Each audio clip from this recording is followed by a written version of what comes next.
ተረት የመሰረት ሶስቱ ትንንሾቹ አሳማዎች። በአንድ ወቅት አንድ ትልቅ እናት አሳማ ነበረች። ሶስት ትንንሽ ልጆችም ነበሯት። ልጆቿን ለማሳደግ ተቸግራ ነበር። ሰርተው ራሳቸውን እንዲችሉ ብላ ወደ ሌላ ሀገር ላከቻቸው። አንደኛው ትንሹ አሳማ በጣም ሰነፍ ነበር። ስራ መስራት በፍጹም አይወድም ነበር። ቤቱን ራሱ የሚሰራው በሰንበሌጥ ነበር። ሁለተኛው ትንሹ አሳማ ከሰነፉ ይሻል ነበር። ነገር ግን እሱም ቢሆን ቤቱን የሰራው ጠንካራ ባልሆነ እንጨት ነበር። ሁለቱም ሰነፍ በመሆናቸው ቀኑን ሙሉ አይሰሩም ነበር። እየዘፈኑና እየጨፈሩ ነበር ጊዜያቸውን የሚያባክኑት። ሶስተኛው አሳማ ግን በጣም ጎበዝ ስለነበረ ቀኑን ሙሉ ስራ ይሰራ ነበር። ቤቱንም በብሎኬት ቆንጆ አድርጎ ሰርቶ ነበር። በዛ ላይ በቅዝቃዜ ወቅት የእሳት ማቀጣጠያ ምድጃ ሰርቶለት ነበር። የሰራው ቤት ጠንካራ ስለነበር ኃይለኛ ነፋስ ቢመጣ እንኳን መቋቋም የሚችል ነበር። ከዕለታት በአንዱ ቀን ተኩላ ሶስቱ ትንንሾቹ አሳማዎች በሚኖሩበት መንደር እያለፈ ነበር። በወቅቱም አንድ በሰንበሌጥ የተሰራ ቤት አይቶ ጠጋ ብሎ ሲያሸተው በውስጡ አሳማ እንደሚኖር አወቀ። አሳማው ቆንጆ የስጋ ወጥ እየሰራ ነው ብሎ ገመተ። ተኩላው ምግቡን ሲያስብ ምራቁን ዋጠ። ከዛ የአሳማውን ቤት ማንኳኳት ጀመረ። ትንሹ አሳማ ትንሹ ብሎ ተጣራ። ወደ ቤት ልግባ ክፈትልኝ አለው።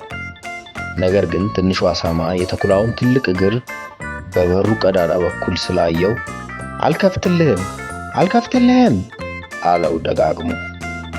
ትንሹ አሳማ አስከትሎ በሩን በምን እንድከፍትልህ ትፈልጋለህ? በፂኔ አለው እያሾፈ። ተኩላው ተናዶ አንተ ቤቱን ባትከፍትልኝም እኔ በትንፋሼ ማፍረስ እችላለሁ አለው። ተኩላው እንዳለውም ሲያናፋ የሰንበሌጡን ቤት አፈረሰው። አፉን ከፍቶ ጥርሱን አግጥጦ ትንሹን አሳማ ሊበላው ዘሎ ሲገባ ትንሹ አሳማ ሮጠ። በፍጥነት ወደ ሁለተኛው አሳማ የእንጨት ቤት ገብቶ ተደበቀ። ተኩላውም ተከተለው። በትናንሽ እንጨቶች የተሰራው ቤት አጠገብ ሲያልፍ በውስጡ አሳማዎች መኖራቸውን በማሽተት አወቀ። ቆንጆ ራት እየሰሩ ይሆናል ብሎ አሰበና ምራቁን ዋጠ። ቤቱን ማንኳኳት ጀመረ። እናንተ ትንንሾቹ አሳማዎች በሩን ክፈቱልኝ፣ ወደ ቤት ልግባ ብሎ ጠየቃቸው። ነገር ግን ትንንሾቹ አሳማዎች በቀዳዳ የተኩላውን ረዣዥም ጆሮዎች ስላዩ ተኩላ መሆኑን አውቀው አንከፍትልህም አሉት። ተኩላውም አፉን ከፍቶ ጥርሱን አግጥጦ ይህንን የማይረባ ቤት በትንፋሼ ነው ማፈርሰው ብሎ አስጠነቀቃቸው። ቀጥሎ ተኩላው እንዳለውም እያናፋ ቤቱን አፈረሰው። ተኩላው በጣም ስግብግብ ስለነበረ በአንድ ጊዜ ሁለቱንም አሳማዎች ለመያዝ ሞከረ። አፉን ከፍቶ ሁለቱንም ለመብላት ሲሞክር አንዱንም መያዝ አልቻለም። ሁለቱ አሳማዎች በተኩላው ላለመበላት በፍጥነት ሮጡ። ተኩላው ሊደርስባቸው ሲል በብሎኬት የተሰራው የሶስተኛው አሳማ ቤት ውስጥ ገብተው በሩን ዘጉበት። ሶስቱ አሳማዎች በጣም ደንግጠው አይናቸው ፈጦ ነበር። ተኩላው ካገኛቸው ሊበላቸው እንደሚፈልግ ያውቃሉ። ተኩላው ቀኑን ሙሉ ምግብ ሳይበላ ስለዋለ በጣም ርቦት ነበር። የብሎኬቱ ቤት ውስጥ ትንንሾቹ አሳማዎች ጣፋጭ ምግብ እየሰሩ ነው ብሎ አሰበ። ትንንሾቹ አሳማዎች በሩን ክፈቱልኝ አላቸው። አሳማዎቹም አንከፍትም አሉት። ተኩላውም አፉን ከፍቶ ጥርሱን እያሳየ አስፈራራቸው። የብሎኬቱን ቤት በትንፋሹ ለማፍረስ አስቦ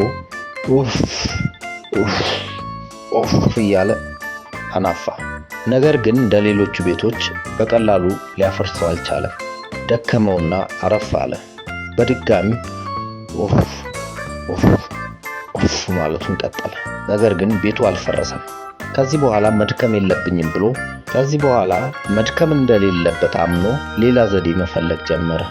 ለጭስ ማውጫ በተሰራው ክፍት ቦታ በኩል ለመግባት ጣራ ላይ ወጣ። አሳማዎቹ ተኩላው ጣራ ላይ መውጣቱን ስላወቁ በትልቅ ድስት ውሃ ማፍላት ጀመሩ። ተኩላው እንዳያየውም ውሃውን በጨርቅ ሸፍነው ከፍ አደረጉለት። ተኩላው ዘሎ ወደ ቤት እገባለሁ ሲል የፈላ ውሃ ውስጥ ገባ። በመጨረሻም ተኩላው የሶስቱ ትንንሾቹ አሳማዎች እራት ለመሆን በቃ። ተረቴን መልሱ፣ አፌን በዳቦ አብሱ።